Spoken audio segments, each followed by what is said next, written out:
2026 বিধানসভার অত্যন্ত পরিমাণে একটি হট সিটই হলো ভবানীপুর। নন্দীগ্রামের গুরুত্ব থাকলেও ভবানীপুর যেন এবার অন্য রকম সাজে সেজে উঠেছে। রাজনৈতিক রণডঙ্কা থেকে শুরু করে সমস্ত রকমের রাজনৈতিক উপাদান আছে। তো সব মিলিয়ে বলা যেতে পারে অত্যন্ত গুরুত্বপূর্ণ একটি বিষয় তৈরি হতে চলেছে, কেননা বিজেপি সব ধরনের শক্তি দিয়ে, যত রকমের শক্তিও সেই সমস্ত শক্তি দিয়ে ভবানীপুর কেন্দ্রটি জেতার জন্য একদম জান লড়িয়ে দিচ্ছে। কেননা ভবানীপুর কেন্দ্রে যদি সর্বসাকুল্যে দেখা যায় 2 লাখের একটু কিছু বেশি ভোটার আছে এবং সেখান থেকে প্রায় 60,000-এর একটু কম বেশি সংখ্যার ভোটারের নাম এবার এসআইয়ের তালিকা থেকে বাদ গেছে।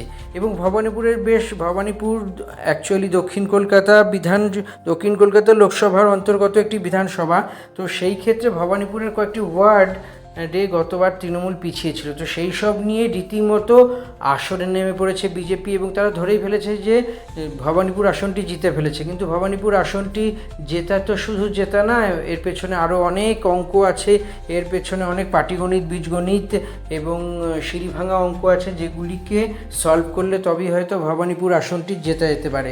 ভবানীপুর নিয়ে রুদ্ধদ্বার বৈঠক আমাদের তৃণমূলের সুব্রত বক্সী, ববি হাকিম থেকে শুরু করে বিভিন্ন ওয়ার্ডের কাউন্সিলররা দফায় দফায় মিটিং করছেন এবং দফায় দফায় অঙ্ক তৈরি করছেন। একই সঙ্গে অভিষেক বন্দ্যোপাধ্যায় প্রতিদিনই ভবানীপুর নিয়ে আলাদা করে নজর রাখছেন, মিছিল করছেন এবং বিভিন্ন প্রতিনিধি অর্থাৎ জনপ্রতিনিধি, পুরো প্রতিনিধি আছে, তাদেরকে বসে সবাইকে নিশ্চিত করাচ্ছেন যাতে নিজের ওয়ার্ড থেকে লিড দিতে পারেন। এই সমস্ত ঘটনাগুলি যখন একের পর এক ঘটনা প্রবাহের সঙ্গে বয়ে যাচ্ছে, তখনই একটি বড় সড়ো খবর সামনে এলো যে কসবার বিদায়ী বিধায়ক এবং তৃণমূলের দীর্ঘদিনের সৈনিক জাভেদ খানকে দেওয়া হয়েছে দায়িত্ব যে ওয়ার্ডে তৃণমূল কংগ্রেস পিছিয়ে আছে ভবানীপুর বিধানসভার, সেই ওয়ার্ড পুনরুদ্ধার করার জন্য, যাতে 1 ইঞ্চিও ফাঁকফোকর না থাকতে পারে সেইগুলোকে নিশ্চিত করা এবং দৃঢ়তার সঙ্গে প্রতিটি ক্ষত জায়গায় মেরামত করা এবং রাজনৈতিকভাবে বিভিন্ন পরিস্থিতি মোকাবিলা করা। গত বিধানসভা ভোট অর্থাৎ 2021 বিধানসভা ভোটে নন্দীগ্রাম আসন থেকে 2000-এরও কম ভোটে পরাজিত হয়েছিলেন তৃণমূল নেত্রী অর্থাৎ বর্তমান বিদায়ী মুখ্যমন্ত্রী মমতা বন্দ্যোপাধ্যায়। ফলত সেই ঘটনাটি পুনরাবৃত্তি, সেই ঘটনা নানা রকমের খোঁটা বারে শুভেন্দু অধিকারী দিয়ে এসেছেন, বারে মুখ্যমন্ত্রী মমতা বন্দ্যোপাধ্যায়কে বলে এসেছেন কম্পার্টমেন্টাল মুখ্যমন্ত্রী, এবং এর সঙ্গে আরও নানান রকমের আলাপ আলোচনা, কথাবার্তা এর সঙ্গে জুড়ে আছে এবং সমস্ত কিছুর মাঝে একটাই বড় সড়ো বিষয়, এটাই হলো যে এইবার পুরো হিসেবটা মিটিয়ে দেওয়ার পালা এসেছে।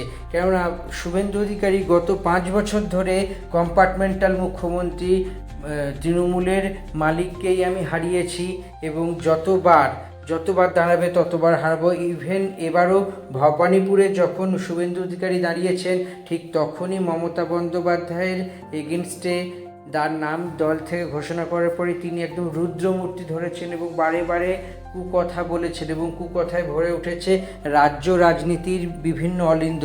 সব মিলিয়ে বলা যেতে পারে শুভেন্দু অধিকারীর ভবানীপুরে দাঁড়ানোর পর থেকেই, নামটা নিশ্চিত হওয়ার পর থেকেই বারে তিনি ভবানীপুরে গিয়েছেন এবং তার অনেক দিন আগে থেকে ভবানীপুর গিয়ে হয়তো সেখানে রাজনৈতিক একটি মাটি তৈরি করছেন।